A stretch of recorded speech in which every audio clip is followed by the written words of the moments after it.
দেখছেন সংবাদ শিরোনাম। দেখলেন তো অনেক কিছু, এবার দেখুন নতুন কিছু। তুফানগঞ্জ পৌরসভার চেয়ারপারসন কৃষ্ণ ঈশ্বরের বিরুদ্ধে অনাস্থা পাশ হয়েছে, যার ফলে তাকে অপসারণ করা হয়েছে এবং পৌর বোর্ড ভেঙে ফেলা হয়েছে। বৃহস্পতিবার আস্থা ভোটের পর 3 কাউন্সিলরের উদ্যোগে এই সিদ্ধান্ত নেওয়া হয়েছে। তুফানগঞ্জ পৌরসভার চেয়ারপারসন কৃষ্ণ ঈশ্বরের বিরুদ্ধে অনাস্থা প্রস্তাব পাশ হয়েছে, যার ফলে তাকে অপসারণ করা হয়েছে এবং পৌর বোর্ড ভেঙে দেওয়া হয়েছে। বৃহস্পতিবার 3 কাউন্সিলরের উদ্যোগে আস্থা ভোটের পর এই সিদ্ধান্ত নেওয়া হয়েছে। ঈশ্বর এবং ভাইস চেয়ারম্যান তনু সেন সহ 12 জন কাউন্সিলরের উপস্থিতি সত্ত্বেও সংখ্যাগরিষ্ঠরা অনাস্থা প্রস্তাবের পক্ষে ভোট দিয়েছেন।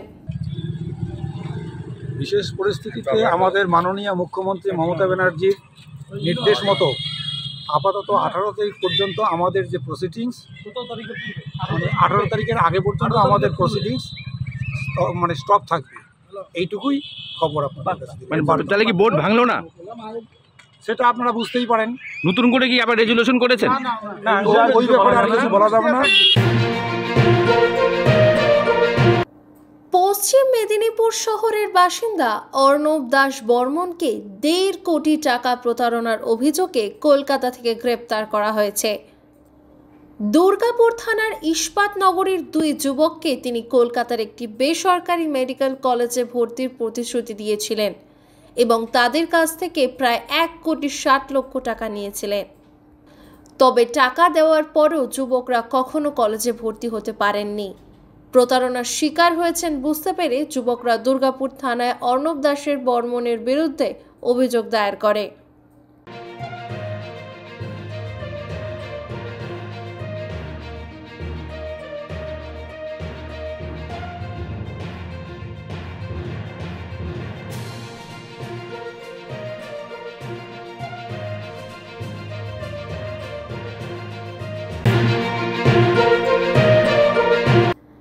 শুক্রবার সকালে দার্জিলিংয়ের বাতাসিয়া লুপে জয় জওয়ান অনুষ্ঠানে যোগ দিতে বাগডোগরা বিমানবন্দরে পৌঁছান রাজ্যপাল সিভি আনন্দ বোস। সাংবাদিকদের সাথে সংক্ষিপ্ত আলাপচারিতায় তিনি পুলওয়ামা ঘটনার নিন্দা করেন এবং ভারতীয় সৈন্যদের আত্মত্যাগের প্রশংসাও করেন। বলেন যে ভারত আরও শক্তিশালী এবং দৃঢ় প্রতিজ্ঞ হয়ে উঠেছে।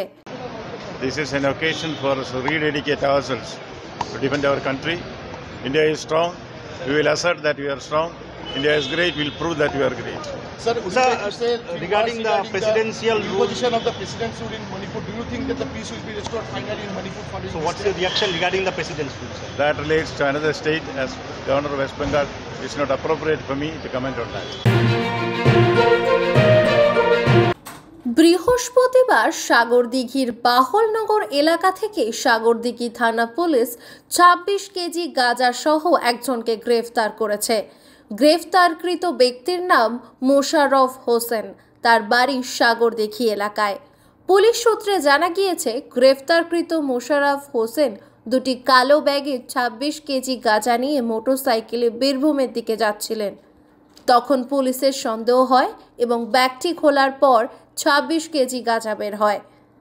তবে এই ঘটনায় তার সাথে কে বা কারা জড়িত তা তদন্ত শুরু করেছে সাগরদিঘি থানার পুলিশ।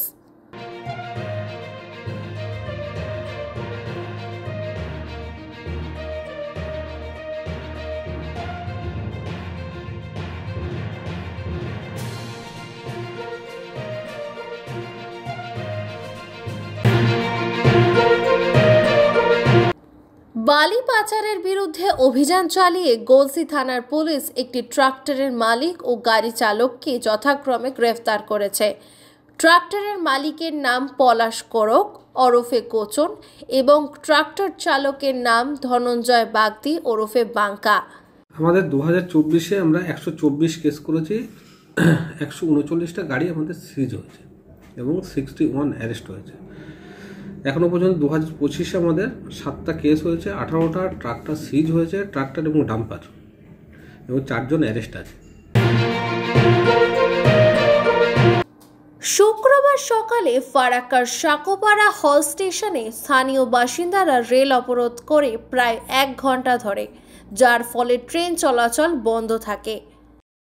जनता की मांग है और यहाँ का जो जिस तरह से शहर विकसित है, ये दोनों तरफ लाइन के दोनों तरफ ये अभी हॉल्ट है और यहाँ अभी वर्तमान में 4 पेयर पैसेंजर ट्रेन का स्टॉपेज है और पैसेंजर ट्रेन की सुविधा इस शंकापारा शहर में है।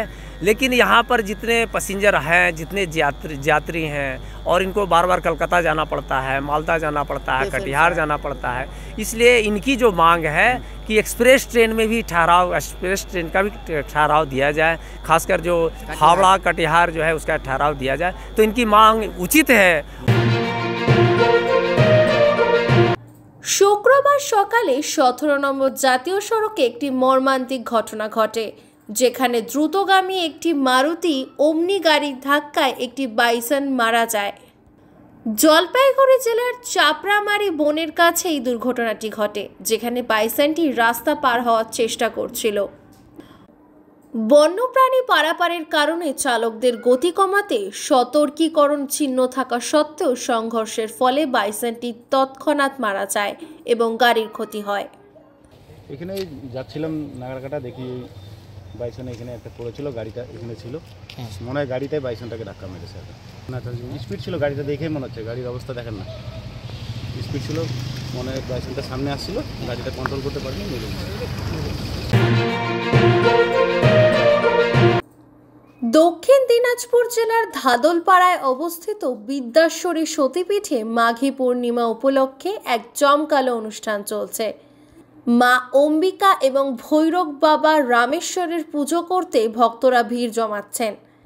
এখানে 2021 সালের আগে আমাদের মাননীয় কৃষিমন্ত্রী সৌমেনদেব চট্টোপাধ্যায় মহাশয় স্বপ্ন আদেশ পান যে উত্তরবঙ্গে দক্ষিণ দিনাজপুর আত্রাই নদীর পূর্বস্থলে শ্রী বিদ্যেশ্বরী মা বিরাজ করছেন। তারপরে আমরা সবাই এখানকার জনগণ ভক্তগণ সবাই এসে এখানে সমাধান করে পাই যে বটগাছতলা ভিতরে একটা ব্রহ্মশিলাখণ্ড মা বিদ্যেশ্বরী রূপে বিরাজ করছে। তারপরে আমরা এখানকার স্থানীয় লোকের কাছে আদিবাই শুনতে পারি যে মাতা বিদ্যেশ্বরীর বহু ল্যান্ড সেটা বিদ্যেশ্বরী নামে পরিচিত। ডাঙ্গরপাড়া গ্রামে একটি মর্মান্তিক ঘটনা ঘটেছিল, যেখানে 12 বছর বয়সী রিজু লোহার বিলম্বিত চিকিৎসার কারণে জলাতঙ্ক রোগে মারা গিয়েছিল। 3 মাস আগে রিজুকে একটি পাগলা কুকুর কামড়েছিল, কিন্তু তার পরিবার তাকে চিকিৎসার জন্য না নিয়ে গিয়ে তাকে একটি স্থানীয় ওঝার কাছে নিয়ে যায়। ওঝাটি আচার অনুষ্ঠান করেন, ক্ষতস্থানে চুন লাগান এবং পরিবারকে আশ্বস্ত করেন যে হাসপাতালে চিকিৎসার অপ্রয়োজনীয়। কুকুরের কামড়ে ছিল, তাকে ওঝার কাছে নিয়ে যাওয়া হয় এবং ওঝার পরামর্শ মতো তাকে কোনো টিকাকরণ কর্মসূচির মধ্যে নিয়ে যাওয়া হয়নি। তার মর্মান্তিক পরিণতি আমরা দেখেছি। তো আজকে ভারতীয় বিজ্ঞান ও যুক্তিবাদী সমিতির পক্ষ থেকে আমরা এখানে এসেছি। আমরা জানতে পেরেছি যে আমাদের মুখ্য স্বাস্থ্য আধিকারিক তারাও আসছেন। বারুইপুর থানা এলাকায় এক ভয়াবহ ঘটনার সামনে এসেছে, যেখানে সূর্য দাস নামে এক যুবক এক নাবালিকা মেয়েকে যৌন নির্যাতনের অভিযোগে অভিযুক্ত হয়েছে। অভিযুক্ত 9ম শ্রেণীর ছাত্রীকে যৌন নির্যাতন, তাকে এবং তার বাবা মাকে হত্যার হুমকি, এমনকি অ্যাসিড হামলারও হুমকি দিয়েছিল বলে অভিযোগ। মা বাবা কাজে চলে যাওয়ার পরে ও ফাঁকা পেয়ে আমার সাথে নোংরামি করতো, ভয় দেখিয়ে ঠেট দিত, না করলে বা মেরে ফেলে দেওয়ার হুমকি দিত। কি ঘটনা হয়েছিল? আমরা স্বামী স্ত্রী দুজন বাইরে কাজে চলে যাই, আমার কেউ থাকি না, সেই সুযোগে ছেলেটা আমার মেয়ের ওপরে অত্যাচার করতো, খারাপ সব ব্যবহার করতো, ভয় দেখাতো, মারের ভয়, আমাদেরও ভয় দেখাতো, বাবা মা মেরে দেবো, অমুক করো তুমুক করো, নানান ভয় দেখে আমার মেয়ের ওপরে অত্যাচার করতো। এই ঘটনার জেরে পুলিশ অভিযুক্তকে গ্রেপ্তার করেছে এবং পক্সো আইনি মামলা দায়ের করা হয়েছে তার বিরুদ্ধে। জানা যায় শুক্রবার তাকে বারুইপুর মহকুমা আদালতে পেশ করা হবে। বিশদে জানতে চোখ রাখুন সংবাদ শিরোনামে।